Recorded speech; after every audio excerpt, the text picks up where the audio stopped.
નમસ્કાર મિત્રો, તમારી કારમાં પણ ઘણી વખત આપણે જે સાઈડ મિરર હોય છે એ સાઈડ મિરર આવી રીતે દબાવતા ઠક ઠક ઠક અવાજ આવે છે, પરંતુ ઓટો ફોલ્ડ કે ઓટો અનફોલ્ડ નથી થતા, એટલે કે બગડી જાય છે.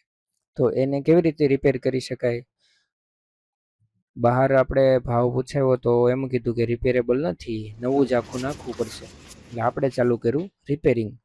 તો અહીંયા સાઈડ પેનલ છે, એમાં સ્પીકરનું છે, એ અહીંયાથી દબાવી એટલે એ જે ઠેસી છે એ નીકળી જશે. એવી જ રીતે અહીંયા સાઈડ મિરરની જે પ્લગ છે એ કાઢવાનો 3 બોલ છે એ 10 નંબરના પાનાથી ઓપન ખોલી શકો છો. એટલે આપણે એ 3 બોલ ઓપન કરી દઈએ. હવે મિરર ઓપન થઈ ગયો છે મિત્રો.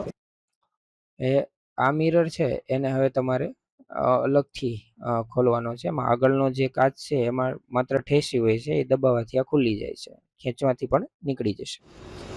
ત્યાર પછી એના 3 સ્ક્રૂ છે એ આ રીતે સ્ક્રૂ ડ્રાઈવરની મદદથી ઓપન કરી દેવાના છે.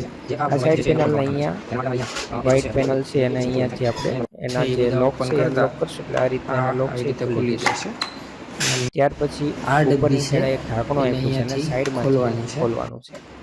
એટલે સાઈડમાંથી આવી રીતે પેચકસથી ખોલી શકાય. 3 સ્ક્રૂ છે એને પણ તમારે અનસ્ક્રૂ કરવાના છે, એટલે એ 3 સ્ક્રૂ ખુલશે. એટલે પાછળ આવી રીતે જે એનું પેનલ છે એની મોટર આમાં હોય છે, તો એને સાચવીને તમારે ખોલવાની થાય છે. તો અહીંયા લોક આપેલા છે, બે સાઈડ લોક દબાવશો એટલે ઉપરનો ભાગ છે એ હજી ખુલી જશે. એની પહેલાં તમારે એના જે વાયરનો પ્લગ આપેલો છે એ ખોલવાનો થશે. હવે મોટરની સાથે 4 બોલ મારેલા હોય છે, એ 4 બોલ તમારે ખોલવાના છે. 4 બોલ ઓપન થઈ જાય એટલે આને હળવે રહીને ખોલો, અને એમાં ગિયર્સ બધા હોય છે. એમાં ખાસ કરીને આ ગિયર બગડી જાય છે.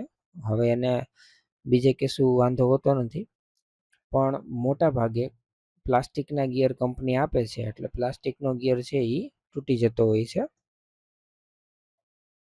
તો આ ગિયર છે એ આપણે તૂટી ગયેલો છે અને બહાર કાઢી લઈએ.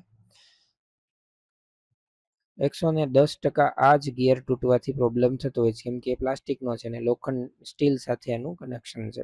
અહીંયા તમે જોઈ શકો છો એ ગિયર છે એ સાવ ઢીલો થઈ ગયો છે અને તૂટીને અહીંથી નોખો પડી ગયેલો છે. આપણે નવો ગિયર છે આપણી પાસે અવેલેબલ છે.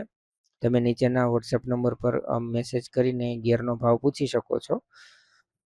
અહીંયા આપણે ગિયર લગાવી દીધો છે અને પાછું મિરરને જેમ હતો એમ જ પાછો ફિટ કરવાનો છે. જેવી રીતે આપણે ખોલ્યો એ જ રીતે સ્ટેપ બાય સ્ટેપ બધા સ્ક્રૂ લગાવી દીધા અને મિરરને પાછો આપણે 10 નંબરના બોલ છે એ 10 નંબરના પાનાથી ફિટ કર્યા.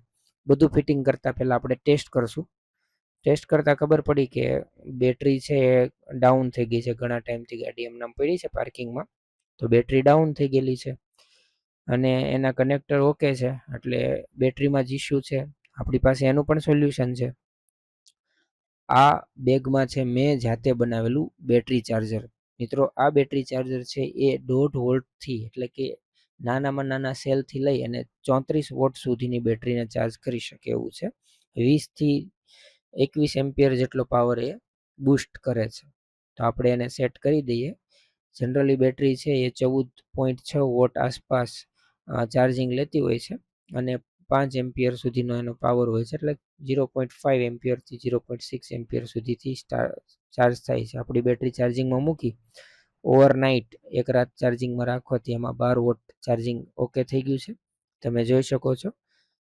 બેટરી ચાર્જ થયા બાદ આપણે મિરરને ચેક કરીએ તો મિરર છે આપણો કામ કરે છે.